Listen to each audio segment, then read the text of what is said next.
नमः। ॐ श्री गुरुवे नमः। ॐ श्री गणेशाय नमः। ॐ नमो भगवते वासुदेवाय। गुरुर्ब्रह्मा गुरुर्विष्णु गुरुर्देवो महेश्वर, गुरुर्साक्षात् परम ब्रह्म तस्मै श्री गुरुवे नमः। अखण्डमण्डलाकारं व्याप्तं येन चराचरं तत्पदं दर्शितं येन तस्मै श्री गुरुवे नमः। ध्यानमूलं गुरुर्मूर्ति, पूजामूलं गुरुर्पदं, मन्त्रमूलं गुरुर्वाक्यं, मोक्षमूलं गुरुकृपा। मोक्षमूलं गुरुर्कृपा। गीता जी की स्तुति निकालें। इसको थोड़ा ऊपर कर दीजिए, सीधे डायरेक्ट आ रहा है।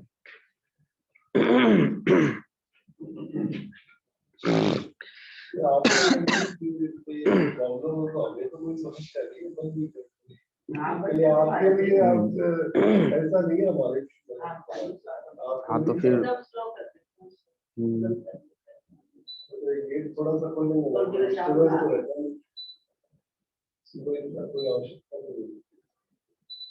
बस ठीक है, ठीक। गीता हृदय भगवान का सब ज्ञान का शुभ सार है। इस शुद्ध गीता ज्ञान से ही चल रहा संसार।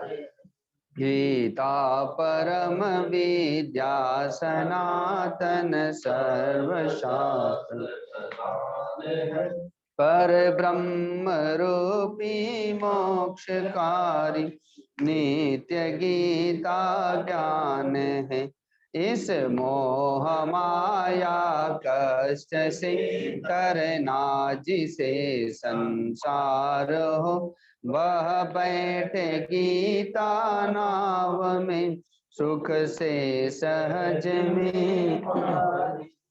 संसार के सब ज्ञान का यह ज्ञानमय भंडार है।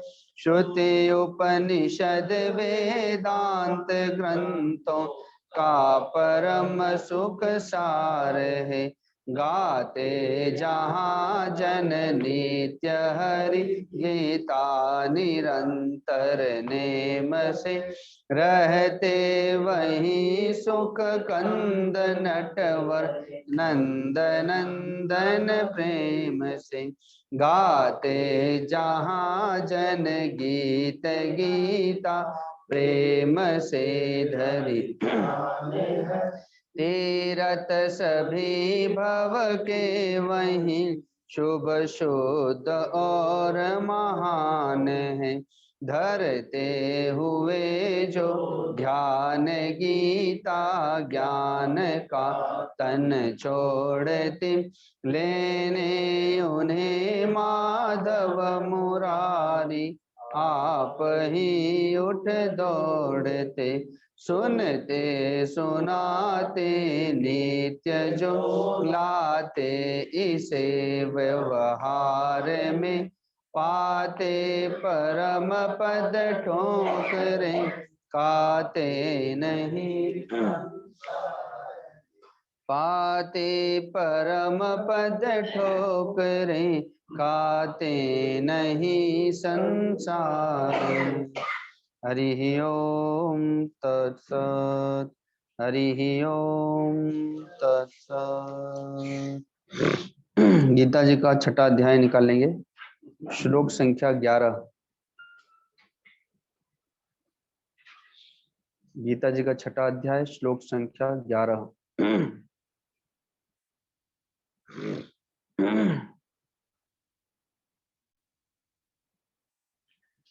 शुचौ देशे प्रतिष्ठाप्य स्थिरमासनमात्मनः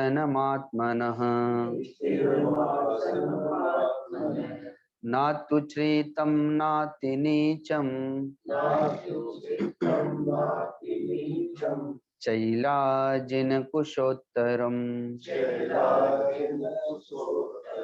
तत्रैकाग्रं मनः कृत्वा यत चित्तेन्द्रियक्रियः उपविश्यासने युञ्ज्या योगमात्मा विशुद्धये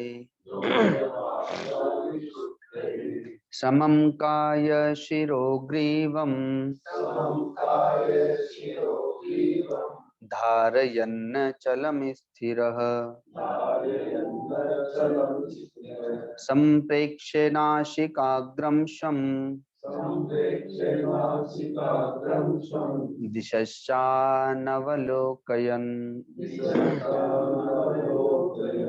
प्रशान्तात्मा विगतभीर ब्रह्मचारी व्रत स्थितः मनः संयम्य मच्चित्तो युक्त आसीत मत्परः युञ्जन्नेवं सदात्मानं योगी नियतमानसः शान्तिं निर्वाण परमां मत्संस्थामधिगच्छति। हरिः ओम तत्सत्। हरिः ओम तत्सत्।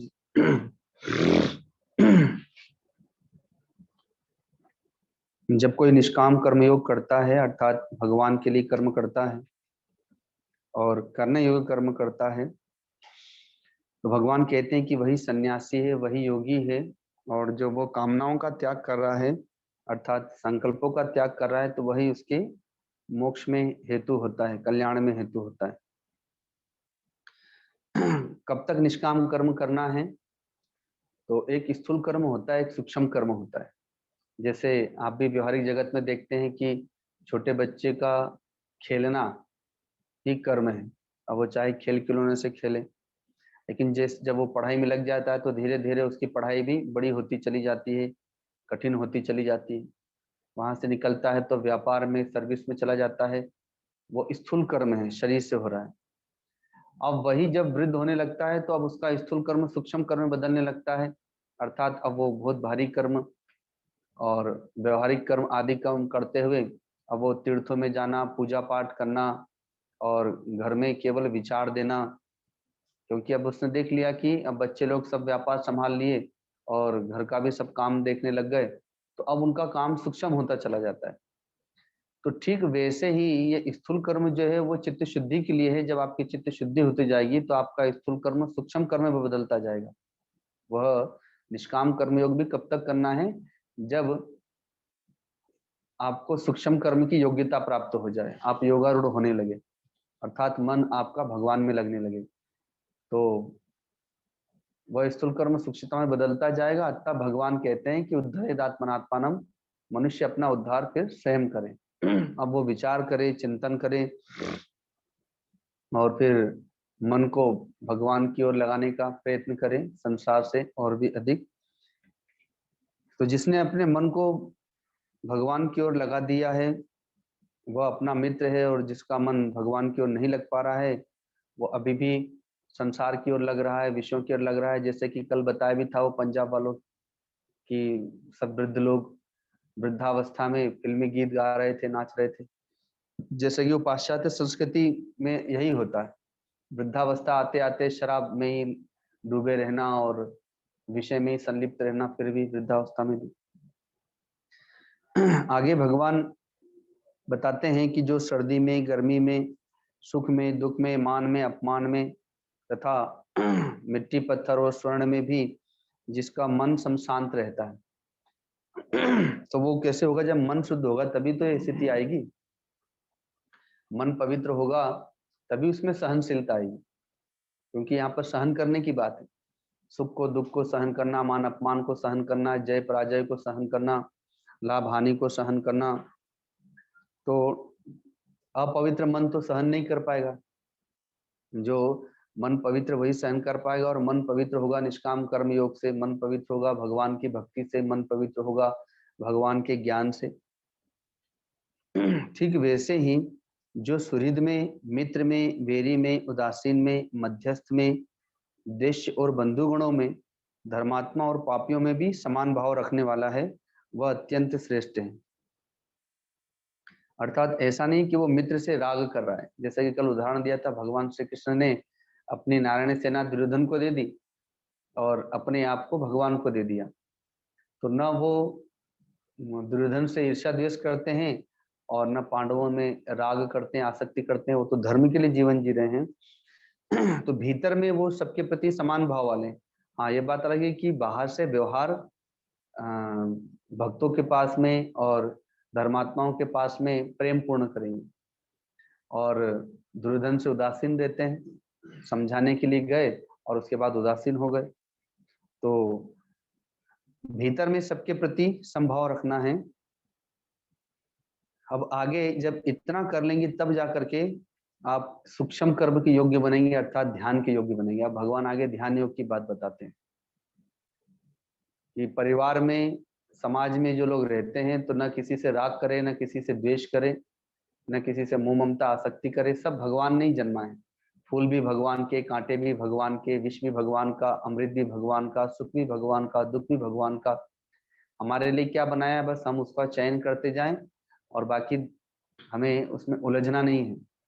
तो जब ऐसा करेंगे तब जा करके ध्यान योग की भूमिका प्रारंभ होगी। तो अब भगवान ध्यान योग की भूमिका सजाते हुए कहते हैं कि मन और इंद्रियों सहित शरीर को वश में रखने वाला। तो मन और इंद्रियां तो तभी वश में होंगी जब निष्काम कर्म योग करेगा। आशा रहित, अर्थात वो किसी से कुछ आशा या अपेक्षा नहीं रखता। और संग्रह रहित योगी अकेला ही एकांत स्थान में स्थित होकर आत्मा को निरंतर परमात्मा में लगावे। तो यहाँ पर अभी उस ब्रह्मचारी के लिए कहा जा रहा है जो घर द्वार का परित्याग करके सदगुरु आश्रम में चले गए या वन में चले गए, उनके लिए ध्यान योग की बात की गई यहाँ पर।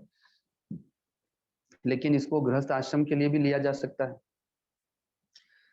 कि घर में भी वह अपने मन और इंद्रियों को संयम में रखे, क्योंकि जब बैठेगा तो मन चंचल होगा, इधर उधर के विचार आएंगे। तो इसलिए मन को समझाए कि भाई कम से कम आधे घंटे के लिए अब संसार को छोड़ दो। जैसे 6 घंटे 7 घंटे के लिए जब सोने के लिए जाते हैं तो संसार को, स्वजनों को, विषयों को छोड़ देते हो, तो कम से कम आधे घंटे के लिए तो परमात्मा का स्मरण करो। उसके बाद तुम संसार की और व्यापार की चिंता करना। और ऐसे ही इंद्रियों को संयमित रखे और आशा रहित हो जाए। कम से कम आधे घंटे के लिए वो परमात्मा से ही आशा रखे, संसार से कोई आशा ना रखे। भजन भी गाते हैं ना हम लोग की, आशा एक राम जी से दूजी आशा छोड़ दे। तो कम से कम आधे घंटे के लिए, जितना देर वो भजन कर रहा है, ध्यान में बैठ रहा है, तो उतनी देर ही कम से कम वो और किसी से कोई आशा अपेक्षा ना रखे, परमात्मा से ही किसी प्रकार की आशा, परमात्मा से ही किसी प्रकार की अपेक्षा रखे।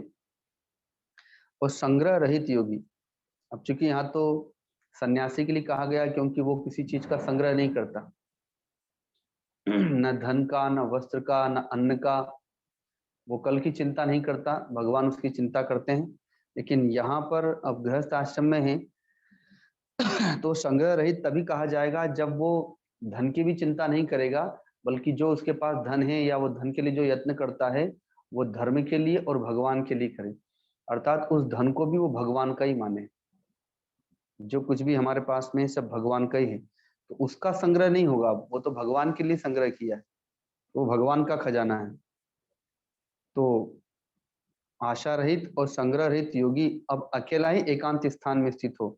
तो अकेला कहाँ हो? तो घर में, जहाँ उसको अकेलापन मिल जाए, एकांत मिल जाए, चाहे वो घर का मंदिर हो, घर की छत हो, या अपना स्वयं का कमरा हो, जहाँ वो आधे घंटे के लिए अकेला एकांत में बैठ करके अपने मन को परमात्मा में लगा सके। अब परमात्मा में लगाने के लिए चाहे तो जप के माध्यम से लगाए, या परमात्मा के किसी रूप का, जो उसका इष्ट हो, उसका ध्यान वो करे। तो जिस किसी प्रकार से भी वो अपने मन को परमात्मा में लगाने का प्रयत्न करे शुद्ध भूमि में। तो जो सन्यासी है उनके लिए तो शुद्ध भूमि के लिए वो यत्न करता है कि स्मशान की भूमि में ना हो। जो उच्च कोटि के संत हो जाते हैं वो तो स्मशान में भी भजन कर लेते हैं, पर यहाँ पर प्रारंभिक चरण के ब्रह्मचारी के लिए कहा जा रहा है कि वो शुद्ध भूमि हो, अपवित्र भूमि ना हो। उसे साफ सफाई करके गोबर से लीप करके वो शुद्ध भूमि बनावे, और यदि गृहस्थ आश्रम में है तो वह शुद्ध भूमि हो। तो सबके घर तो शुद्धि है, जहाँ भगवान का वास है, तो मंदिर आदि है घर में, तो वो शुद्ध भूमि है। तो उस शुद्ध भूमि में जिसके ऊपर क्रमशः कुशा, मृगशाला और वस्त्र बिछे हों। तो इस समय तो कोई कुशा और मृगशाला का उपयोग तो करता नहीं है, तो सबसे सुंदर है कंबल। कंबल को बहुत पवित्र माना गया है साधन के लिए। तो पतला कंबल बिछा करके, और ठंडी के दिनों में पतला कंबल ठीक रहता है, गर्मी में उसमें बैठेंगे तो पसीना आ जाता है, तो उसी के ऊपर आप सूती वस्त्र पे बिछा लें, बेडशीट आदि, लेकिन वो कंबल होना चाहिए। तो आपके भीतर जो शक्ति जागृत होती है ध्यान से, भजन से, वो पृथ्वी में चूंकि गुरुत्वाकर्षण की शक्ति है, वो शक्ति को नीचे की ओर खींचती है पृथ्वी, तो इसलिए वो कंबल जो है वो कुचालक का काम करेगा। तो इसलिए भी कंबल बिछाकर और उसके ऊपर आप बैठें, तो शुद्ध भूमि जिसके ऊपर क्रमशः कंबल आदि बिछा हो, जो बहुत ऊंचा हो ना बहुत नीचा हो, अर्थात जो हमारे ध्यान के बैठने की जगह हो ना वो समतल होना चाहिए, वो ऊंची नीची नहीं होना चाहिए। और उस पर अपने आसन को स्थिर स्थापन करके बैठे। जो नीचे नहीं बैठ सकते हो तो वो तख्त पर बैठ सकते हैं, और कुर्सी पर बैठ सकते हैं, मूढ़े पर बैठ सकते हैं। जिनको घुटने की और कमर की समस्याएं हैं तो वो कुर्सी आदि पर बैठ करके और ध्यान कर सकते हैं। अब उस आसन पर बैठकर चित्त और इंद्रियों की क्रियाओं को वश में रखते हुए मन को एकाग्र करके अंतःकरण की शुद्धि के लिए योग का अभ्यास करें। तो बैठ जाए और बैठ करके चित्त और इंद्रियों की क्रियाओं को वश में रखते हुए, अर्थात ये आंखें देखना चाहेंगी तो संसार से आंखों को हटा के अर्थात आंख बंद कर ले। कान शब्द सुनना चाहेंगे, आप बैठे हैं और कहीं कोई फिल्मी गीत बजा दे या कोई किसी प्रकार का हल्ला हो रहा हो, तो आपके कान आकर्षित होंगे उसको सुनने के लिए, तो वहां से कान को हटावे, अर्थात वहां से ध्यान को हटावे, मन वहां ना जाने दे। पाँव बैठने का अभ्यास नहीं तो पाँव उठ करके चलना चाहेगा। हाथों में कर्म के संस्कार हैं, इसलिए हाथ भी आधे घंटे के लिए ऐसे स्थिर नहीं बैठना चाहेंगे। लेकिन कहते हैं कि आपने चूंकि निष्काम कर्म योग किया है तो आपकी इंद्रियां पवित्र हो जाएंगी। निष्काम कर्म करने से पाँव में अपने आप पुण्य बढ़ जाएगा, पाँव बैठेंगे, आपके हाथ में जो चंचलता है कर्म करने की वो भी स्थिर हो जाएगा, आपके नेत्र, आपके कान आदि ये सभी संयमित होने लग जाएंगे। निष्काम कर्म योग का ये फल है। तो मन को एकाग्र करके अंतःकरण की शुद्धि के लिए योग का अभ्यास करें।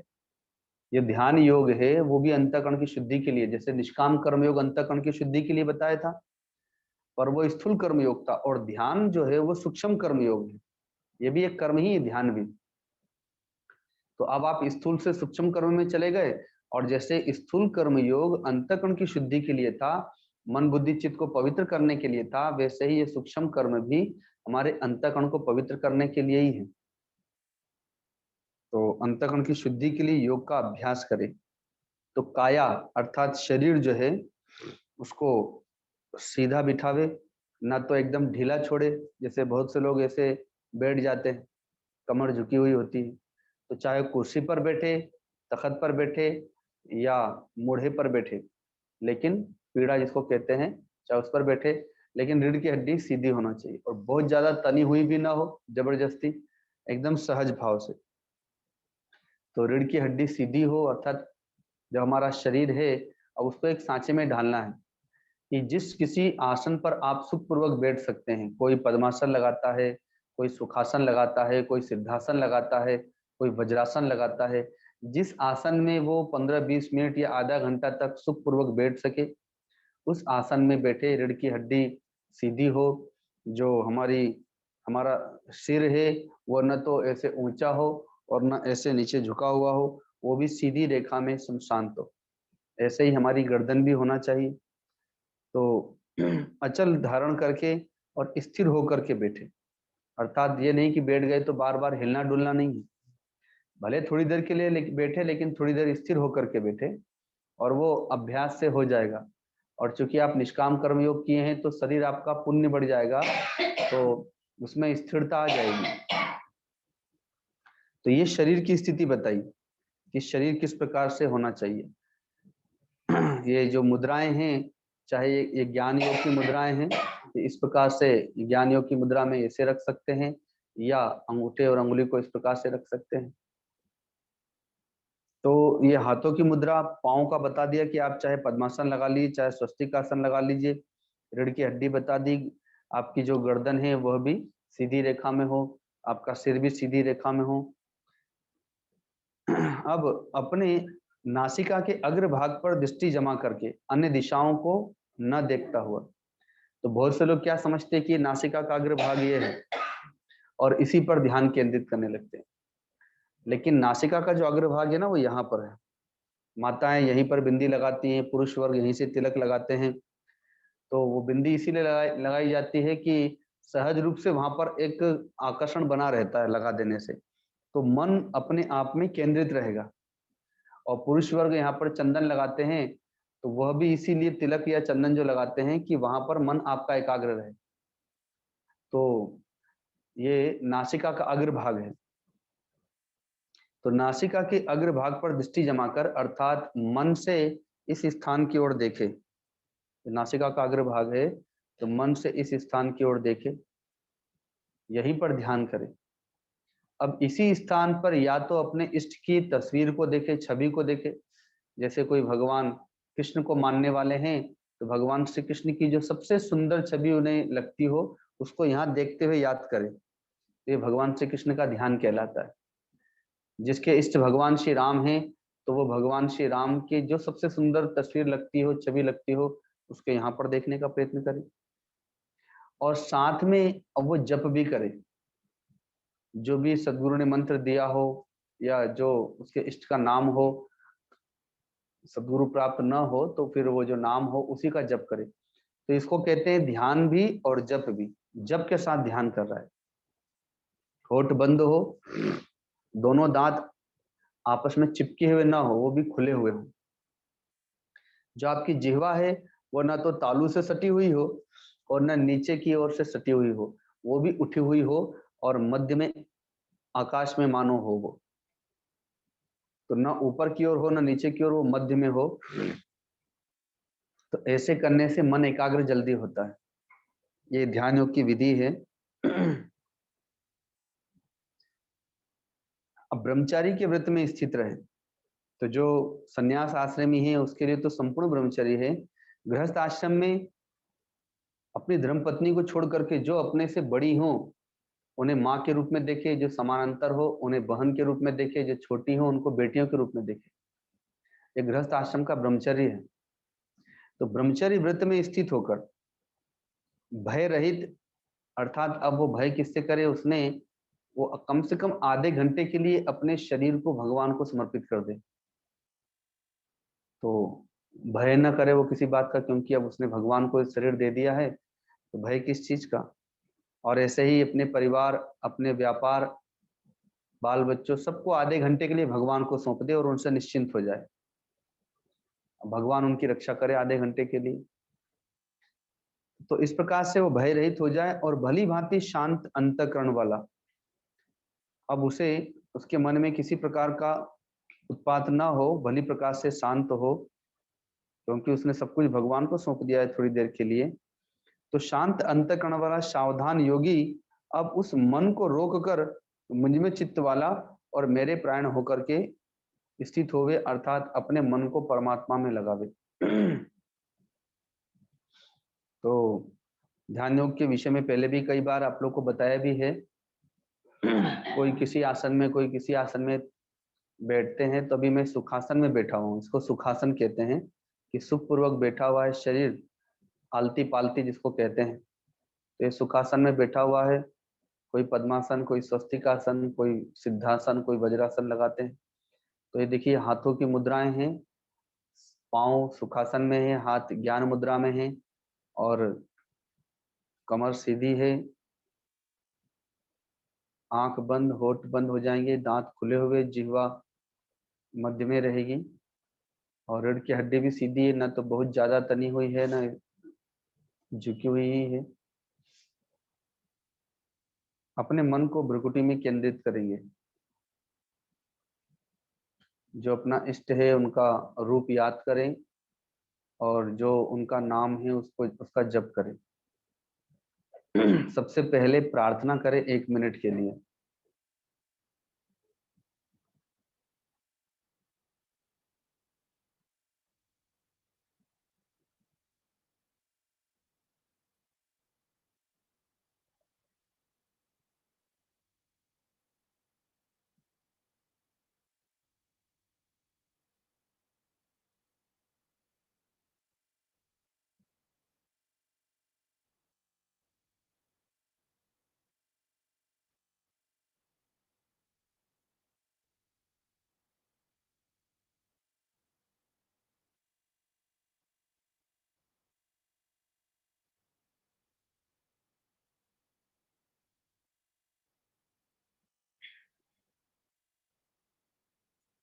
अब जप करते हुए प्राणायाम करेंगे। प्राणायाम में सबसे पहले नाड़ी शोधन, जिसको अनुलोम विलोम कहते हैं, तो मैं केवल 2 ही बार करके दिखाऊंगा, तो जिससे कि आपको समझ में आ जाएगा। पहले देखेंगे, अपने एक नाक से श्वास को छोड़ेंगे,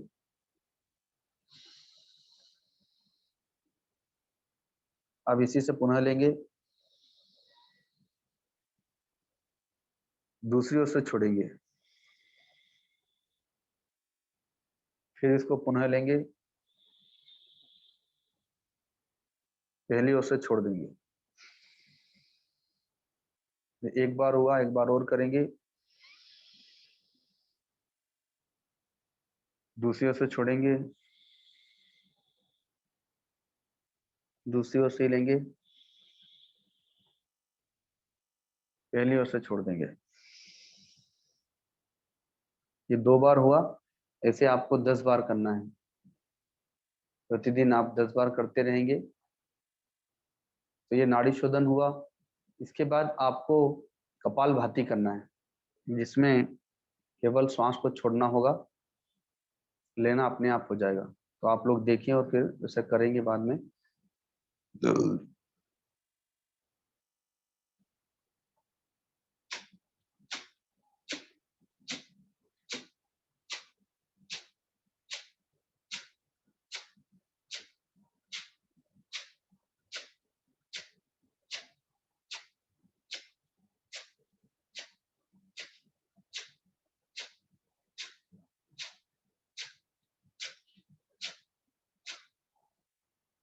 ऐसे आप 1 मिनट तक कर सकते हैं, फिर धीरे धीरे इसको बाद में आप बढ़ा सकते हैं। इसको करने से प्राण शांत हो जाएंगे। उसके बाद तीसरा प्राणायाम भस्त्रिका जिसको कहते हैं। भस्त्रिका में कपालभाति में यही अंतर है कि कपालभाति में केवल छोड़ा जाता है, लेना अपना आप होता है। भस्त्रिका में लेना छोड़ना दोनों होगा। और ये नाड़ी शोधन, कपालभाति और भस्त्रिका, ये हमारी नाड़ियों को शुद्ध करती है, क्योंकि नाड़ियों में वात पित्त कफ जमा रहता है, तो उसकी शुद्धि होती है इनके माध्यम से। ब्लड प्रेशर लो और हाई आदि, अटैक आदि, तो उसकी संभावना कम हो जाती है तथा और भी बहुत सारे रोगों का निवारण होता है, लकवा आदि रोगों का। तो भस्त्रिका करेंगे।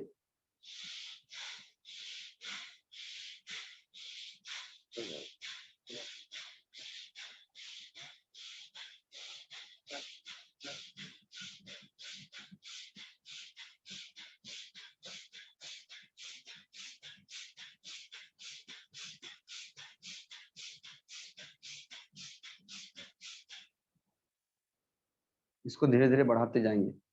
इसमें लेना छोड़ना दोनों हुआ, और इसको करने से पूरा प्रकाश छा जाएगा, शरीर शम शांत हो जाएगा। तो नाना प्रकार के विचार हैं या नींद आलस्य प्रमाद है, वो सब दूर हो करके प्रकाश छा जाएगा। इसको भी आप 1 मिनट तक कर सकते हैं। इस प्रकार से 1 मिनट नाड़ी शोधन, 1 मिनट कपाल भाती, 1 मिनट भस्त्रिका, आपका 3-4 मिनट हो गया। और उसके बाद 2 मिनट के लिए आप लोग कुंभक कर सकते हैं, अर्थात श्वास भर करके श्वास को रोकना। इस प्रकार से दोनों नाक से लेंगे, रोक लेंगे।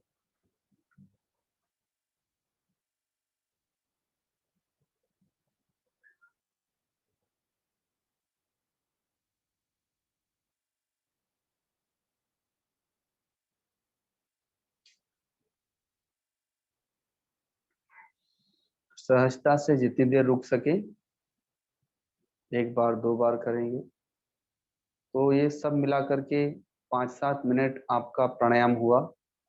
अब इसके बाद आपको 10 मिनट के लिए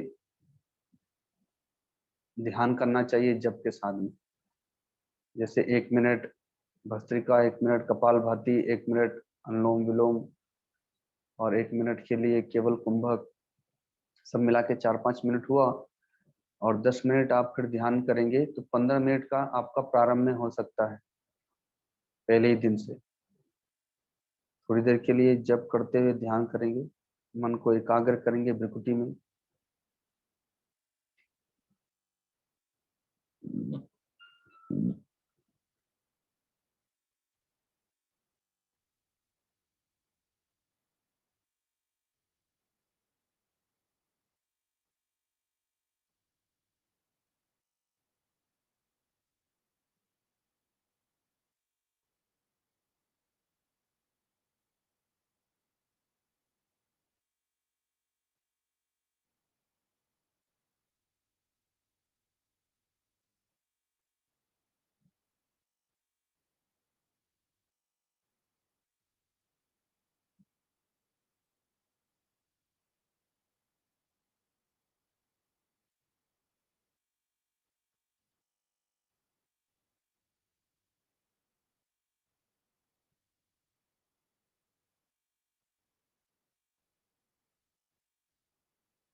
ये हमारा 1-2 मिनट के लिए ध्यान हुआ जप के साथ में।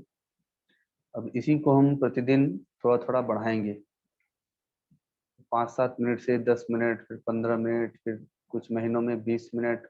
ऐसे करते करते आधा घंटा तक हम ले जा सकते हैं। तो गृहस्थ आश्रम में आधा घंटा भी पर्याप्त माना जाता है। तो गुरुदेव बताते हैं कि जो सन्यासी है उसको 24 घंटे भजन करना पड़ता है। तो वो 6 घंटा 7 घंटा सो भी रहा है, तो जब करते हुए, चिंतन करते हुए, भगवान का स्मरण करते हुए सो रहा है, तो वो उसकी नींद भी भजन मानी जाती है। क्योंकि वो जो सो रहा है तो वो भजन करने के लिए ही सो रहा है, शरीर की थकान दूर करने के लिए। तो उसको हमेशा भजन इसलिए करना पड़ता है कि साधना करने से जो पुण्य बढ़ता है, तपस्या करने से पुण्य बढ़ता है, तो कुछ पुण्य तो भोजन कराने वाले ले लेते हैं, उनके पास चला जाता है। कुछ पुण्य जो उन्हें वस्त्र देते हैं उनके पास चला जाता है। कुछ पुण्य जो पूजा आरती करते हैं उनके पास चला जाता है, कुछ पुण्य जो उनकी कुटिया की व्यवस्था करते हैं तो उनके पास चला जाता है। तो स्वयं के लिए उसके पास अपना पुण्य भी तो रहे जिस पुण्य से परमात्मा को वो प्राप्त कर सके। जैसे आप लोगों ने देखा होगा कि यज्ञ हवन और महामृत्युंजय या अन्य कोई भी जप जो है वो ब्राह्मण करता है, 7 दिन का अनुष्ठान करता है, 1.25 लाख महामृत्युंजय मंत्र का अनुष्ठान करता है। चाहे वो घर में बैठ के करा लें आप लोग या किसी यज्ञशाला में करा लें, तो तपस्या करता है सुबह से लेके शाम तक वो। लेकिन आप उस ब्राह्मण को दक्षिणा देते हैं, वस्त्र देते हैं, भोजन देते हैं, उसे प्रणाम करते हैं, तो वो सारा पुण्य आपके पास चलाता है, जबकि आपने और कुछ भी नहीं किया। तो ब्राह्मण को तो दक्षिणा मिल गई, तो अब उसके पास में पुण्य नहीं रहा, जो उसने जब तक किया वो पुण्य तो उनका चला गया। इसलिए गुरुदेव कहते हैं कि साधक को हमेशा साधना में ही रहना चाहिए, क्योंकि उसका पुण्य तो जा ही रहा है, कई जगह से जा रहा है। तो गृहस्थ आश्रम में उसको साधना इसलिए कम करना है क्योंकि उसको कई जगह से पुण्य प्राप्त होता है। और दरवाजे पे आए ब्राह्मण की सेवा कर दी, अतिथि कोई आ गया उसकी सेवा कर दी, दरवाजे पर गौ माता आ गई उसे उस चारा दे दिया तो उनसे पुण्य प्राप्त हो गया। भिखारी आ गया, एक मुट्ठी दाना, एक मुट्ठी उसे अन्न दे दिया, आटा आदि, तो उससे पुण्य ले लिया। पक्षियों को दाना डाल दिया, चींटियों को चीनी डाल देते हैं लोग, मछलियों को भी आटा डाल देते हैं, कुत्ते को रोटी डाल देते हैं। और फिर मंदिरों में, धर्मशालाओं में, आश्रमों में, कई जगह पे उनकी सेवाएं जाती, गौशालाओं में सेवा जाती। तो उसको पुण्य के कई सारे रास्ते उसके पास में रहते हैं, और वह सब करने के लिए उसे व्यवसाय करना होता है, व्यापार आदि करना होता है, नौकरी आदि करना होती है। तो उसी से धन इकट्ठा होता है जिससे कि वो सब जगह सेवा करता है। तो इसलिए यदि वो सुबह शाम आधा घंटा 1 घंटा भी ध्यान कर लेता है तो इतने में ही उसे बहुत अधिक फल की प्राप्ति हो जाती है, पुण्य की प्राप्ति हो जाती है। तो भगवान ने ये ध्यान योग की विधि बताई। अब इसमें 2-3 बातें आती हैं, भले आप 15 मिनट के लिए बैठे हैं, लेकिन कभी कभी इसमें नींद आएगी आपको, आलस्य आएगा, जिसको तमोगुण कहते हैं। शरीर में 3 प्रकार के गुण हैं, जिसमें नींद, आलस्य, प्रमाद जो है वो तमोगुण से आता है। तो जब भी नींद, आलस्य, प्रमाद आए तो मैंने जो प्राणायाम बताए हैं उन प्राणायामों को आप करेंगे तो वो चली जाएगी। फिर भी ना जाए तो आंख खोल करके जप करें, फिर भी ना जाए तो खड़े होकर के करें। अर्थात आपको जो आधा घंटा परमात्मा के लिए देना है तो वो आपको किसी भी परिस्थिति में देना है, नियम बना ले। नींद को स्वीकार ना करें उस समय। तो कुछ दिनों तक जब आप स्वीकार नहीं करेंगे तो धीरे धीरे धीरे फिर नींद आना कम हो जाएगी। स्वीकार करेंगे तो फिर वो आदत बनी रहेगी। बहुत से लोग ध्यान में सोते रहते हैं। फिर दूसरी समस्या आती है रजोगुण की, अर्थात नाना प्रकार के विचारों की। आप देखेंगे कि सुबह में विचार कम आएंगे, शाम को विचार ज्यादा आएंगे, क्योंकि दिन भर आपने व्यवहार किया है। तो व्यवहार के विचार, परिवार के विचार, और चूंकि सुबह में आप सो करके उठे हैं तो उस समय आपका मन फ्रेश रहता है, तो विचार रहेंगे लेकिन अब वो हल्के रहेंगे। हाँ, भविष्य के विचार आएंगे कि अभी हमको चल करके ये काम कर लेना है, ये व्यापार में ये करेंगे, बच्चे को ऐसा समझाएंगे आदि आदि। पर वो विचार थोड़े सूक्ष्म रहेंगे। दिन में व्यवहार ज्यादा होने से शाम को विचार ज्यादा आते हैं। तो जब भी आपको प्रयत्न करना है कि सुबह शाम दोनों समय निकाल सकें। जो ज्यादा व्यस्त रहते हैं तो वो एक टाइम तो कम से कम करें ही करें। तो दूसरा समस्या आता है रजोगुण की, अर्थात विचारों की। तो विचारों की मार पड़ती है मन बुद्धि चित्त पर, और बैठेंगे आधे घंटे के लिए तो लगेगा कि कहाँ से इतने सारे विचार चले आ रहे हैं, इतनी देर में परेशान हो जाएंगे आप। तो परेशान ना हो, क्योंकि जब भगवान का नाम भीतर जा रहा है तो भीतर में वो आग लगा रहा है, और जब आग लग रही है तो पहले धुआं ही निकलता है, और धुआं से सब परेशान हो जाते हैं। तो उस धुआं को आप सहन करें। अगर माताएं धुआं सहन न करें तो फिर वो आग कैसे प्राप्त करेंगी। तो उस धुएं को आप आग बंद करके या उसकी ओर ध्यान न दे करके भगवान का नाम जप करते हुए, प्रभु का ध्यान करते हुए उसे सहन करें, तो धीरे धीरे उनका वेग भी कम हो जाएगा। भगवान का नाम भीतर जा करके उन्हें नष्ट करना शुरू कर देगा, तो धीरे धीरे उनका वेग कम हो जाएगा। तो ज्यादा विचार परेशान करे तो आंख खोल करके जप करें ध्यान, और जब आंख खोल करके करें तो आप देखेंगे कि आंख बंद करने की अपेक्षा आंख खोल करके ध्यान करने पर विचार थोड़े हल्के हो जाते हैं। और तीसरा सतोगुण है, तो सतोगुण में जब किसी किसी दिन आपका सतोगुण बढ़ जाएगा, आप बैठेंगे और आपको पता ही नहीं चलेगा कि आधा घंटा कितनी जल्दी बीत गया। आप कहेंगे कि अरे आज तो एकदम पता ही नहीं चला, न शरीर में थकान, न शरीर में दर्द, और न नींद ने परेशान किया, न विचारों का झंझावात था, इतनी जल्दी बीत गया। तो मन करेगा कि अभी और बैठे थोड़ी देर, तो वो किसी दिन सतोगुण बढ़ेगा। यदि कोई व्यक्ति दोनों समय ध्यान कर रहा है, अर्थात सुबह भी कर रहा है, शाम भी कर रहा है, तो अब उसमें से क्या होगा कि किसी दिन सुबह अगर अच्छा ध्यान लग गया तो शाम को ध्यान अच्छा नहीं लगेगा। उस दिन विचारों में ही आपका समय बीत जाएगा, आधा घंटा पता ही नहीं चलेगा। जैसे दो व्यक्ति बैठ के बातचीत करते हैं ना और पता नहीं चलता, ऐसे विचारों में ऐसे खोए रहेंगे कि आधा घंटा कब बीत जाएगा पता ही नहीं चलेगा। तो ऐसा होता है कि अगर सुबह मन अच्छा लग गया तो शाम को नहीं लगेगा, शाम को अच्छा लग गया तो सुबह नहीं लगेगा, किसी एक टाइम ही लगेगा। लंबे काल के बाद में फिर दोनों समय में मन सम शांत रहेगा, सतोगुण बढ़ा रहेगा। तो ये भगवान ने ध्यान योग बताया। तो जैसे हम हमेशा कहा करते हैं कि आसन करना सभी के लिए जरूरी है, क्योंकि आजकल आप देख ही रहे हैं कि कितनी महामारियां फैल रही हैं, नए नए प्रकार के रोग प्रकट हो रहे हैं, वायु में भी बहुत प्रदूषण छा गया है, और जल भी प्रदूषित हो गया है, पृथ्वी अर्थात जो अन्न है वो भी प्रदूषित हो गया है, सब में दवाइयाँ खाद आदि पड़ रही है। तो फल साग सब्जी आदि सब में वो विष पड़ रहा है, दवाइयाँ पड़ रही, और शरीर में प्रतिरोधक क्षमता कम हो रही, क्योंकि शारीरिक कर्म तो छोड़ दिया जा रहा है। तो जब शरीर में प्रतिरोधक क्षमता कम हो जाएगी तो वो विष हमारे शरीर पर असर करेगा। तो इसलिए सुबह में कम से कम आसन करना जरूरी हो रहा है। आसन करें, थोड़ी देर प्राणायाम करें, थोड़ी देर ध्यान करें। आसन करने से शरीर स्वस्थ होगा, और आसन करने से शरीर का पाप भी क्षय होता है। जैसे कोई शीर्षासन कर रहा है, तो जिस पाप के कारण से सिर में दर्द होने वाला, रोग होने वाला होगा, माइग्रेन आदि, रोज शीर्षासन करते करते करते वो पाप क्षय हो जाएगा। अब पाप क्षय हो जाएगा तो फिर रोग होगा ही नहीं।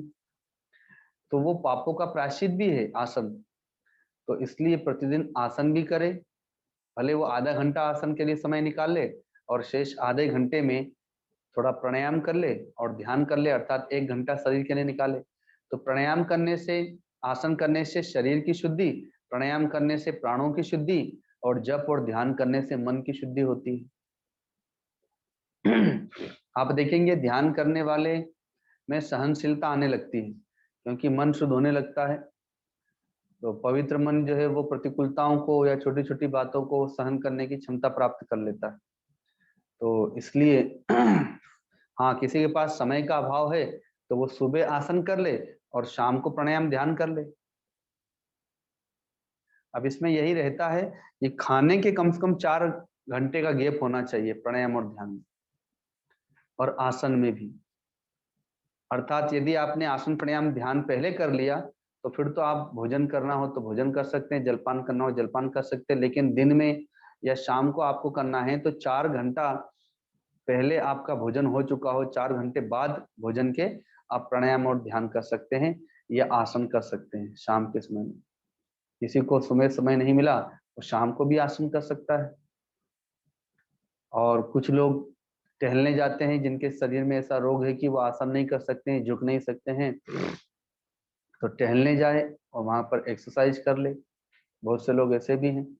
और या वो आसन नहीं कर सकते हैं तो टहल ले और प्राणायाम कर ले, प्राणायाम और ध्यान कर ले। आधा घंटा टहल लिया, आधा घंटा प्राणायाम और ध्यान कर लिया। तो शरीर में थोड़ी हलन चलन होना जरूरी है। ये भगवान ने सबके लिए ध्यान योग बताया। आगे भगवान कहते हैं कि वश में किए हुए मन वाला योगी इस प्रकार आत्मा को निरंतर मुझ परमेश्वर के स्वरूप में लगाता हुआ मुझ में रहने वाली परमानंद की पराकाष्ठा रूप शांति को प्राप्त होता है। अर्थात जो व्यक्ति इस प्रकार से प्रतिदिन मन को परमात्मा में लगाता है, तो परमात्मा में तो आनंद है और शांति है। अब कनेक्शन हो जाएगा आधे घंटे के लिए भी, तो परमात्मा का आनंद और परमात्मा की शांति प्राप्त होनी है। हम जिसको याद करते हैं तो उससे हमारा संपर्क हो जाता है। अब सांप को याद करते रहेंगे तो मन में भय ही भय आएगा। अपने बेरी को बैठ करके आधा घंटा ध्यान कर लेंगे तो क्रोध और द्वेष से हमारा मन भर जाएगा। और परमात्मा को याद कर लेंगे आधा घंटा तो परमात्मा का जो आनंद है, परमात्मा की जो शांति है वो हमें प्राप्त हो जाएगी, अर्थात मन संशांत होने लगेगा। लेकिन भगवान कहते हैं कि ये जो योग है न तो बहुत खाने वाले का सिद्ध होगा और न बिल्कुल न खाने वाले का, न बहुत शयन करने के स्वभाव वाले का और न सदा जागने वाले का ही होगा। अब यहाँ पर भगवान संयम की बात करते हैं, युक्ताहार विहार से, अर्थात आपको यथा योग्य सोना पड़ेगा, जितना शरीर को थकान दूर हो सके 6 घंटे 7 घंटे में, तो उतना ही आप सोएं। ज्यादा सोएंगे तो भी दिन भर आलस्य प्रमाद रहेगा, और कम सोएंगे तो भी शरीर भारी रहेगा। तो इसलिए कहते हैं ना कि बहुत ज्यादा सहन करने वाला और ना सदा जागने वाले का सिद्ध होगा, ना बहुत ज्यादा खाने वाले का। अब ज्यादा खा करके बैठेंगे तो फिर भी आलस्य प्रमाद आएगा, मन नहीं लगेगा। और यदि बहुत कम खाते हैं तो फिर भूखी लगी रहेगी, शरीर में कमजोरी हो जाएगी, तो भी मन नहीं लगेगा। हालांकि ये तो जो बहुत ज्यादा ध्यान करने वाले होते हैं उनके लिए विशेष कहा जा रहा है, क्योंकि जिनको 4 घंटा बैठना है तो वो तो फिर बहुत सूक्ष्म आहार लेना पड़ेगा, और जल भी उसी अनुपात में पीना पड़ेगा कि 4 घंटा उनको बाद में लघु शंका आदि ना आए। और नींद भी इतनी हो कि ध्यान में उसे नींद बाधा ना दे। लेकिन जो आधे घंटे गृहस्थ आश्रम में बैठते हैं तो उनको भी संयम तो करना ही पड़ेगा। तो उनको भी संयम यही है कि कम से कम वह अनावश्यक न सोए। जो समय नींद, अनावश्यक सोने में तो नींद में समय की बर्बादी है, और अनावश्यक न खाए, जो न खाने योग्य वस्तु है कम से कम उसे न खाए, इतना तो वो संयम करे ही। फिर कहते हैं कि दुखों का नाश करने वाला योग तो यथा योग आहार विहार करने वाले का, कर्मों में यथा योग चेष्टा करने वाले का, यथा योग सोने तथा जागने वाले का सिद्ध होता है। तो ये जो योग है ना, ये दुखों का नाश करता है। अर्थात मन में कैसा भी किसी प्रकार का दुख हो तो परमात्मा में जब मन लगता है, परमात्मा के ध्यान में, तो दुख को सहन करने की क्षमता प्राप्त होती है, मन में आनंद आता है, शांति आती है, तो दुख का नाश होता है। तो यथा योग्य अपना आहार विहार और व्यवहार होना चाहिए। हमारा खाना पीना सोना व्यवहार करना ये सब कुछ संयमित होना चाहिए। सार में भगवान ने यही बताया है। तो अब समय भी हो गया, अब ध्यान योग भी हो गया आप लोग के लिए। तो निष्काम कर्म योग करते करते फिर भगवान ने ये सूक्ष्म ध्यान योग की प्रक्रिया बताई है, और ये सबके लिए है। ऐसा नहीं कि गृहस्थ आश्रम के लिए नहीं है, क्योंकि गृहस्थ आश्रम में भी संध्या का विधान है। इसी को संध्या करना कहते हैं। सुबह शाम भगवान के ध्यान में आसन प्राणायाम आदि करने में समय दे तो इसे संध्या कहते हैं। और शरीर प्राण मन बुद्धि आदि इससे सभी पवित्र होते हैं, ऊर्जावान होते हैं। तो अब यहीं पर वाणी को विराम देते हैं।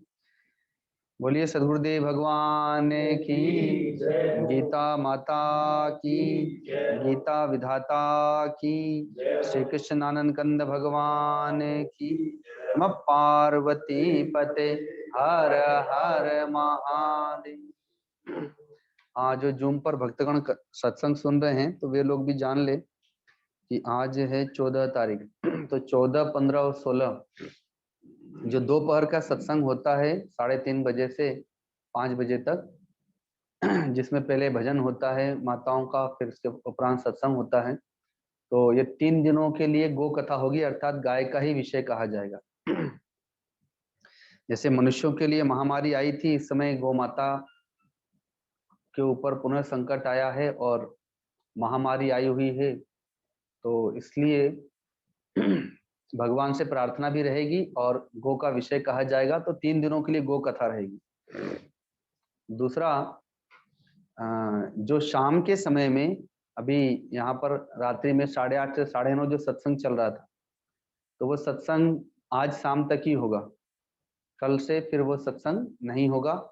और विचार तो यह भी है कि अभी जो गीता जी सुबह चल रही है, तो कल से वो गीता जी भी स्थगित रहेगी, क्योंकि अब 2 दिन का यहाँ पर समय है और 2 दिनों में हमें यहाँ भक्तों के यहाँ जाना है, संतों के पास जाना है, तो इसलिए सुबह और शाम का सत्संग स्थगित रहेगा। दोपहर का जो सत्संग चल रहा है वो अब गो कथा के रूप में रहेगा।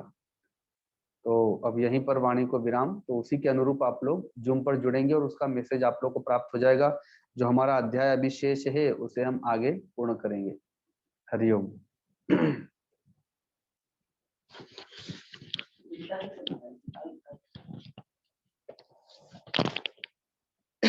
कल को चलना है ना, इसलिए गीता जी का सार भाग 6ठे अध्याय का यही तक ही बता ही दिया, आगे फिर राम गुरु जी। प्रणाम स्वामी जी, चरण स्वामी। हरिओम स्वामी जी, हरिओम। प्रणाम गुरुदेव। प्रणाम गुरुदेव। प्रणाम गुरुदेव।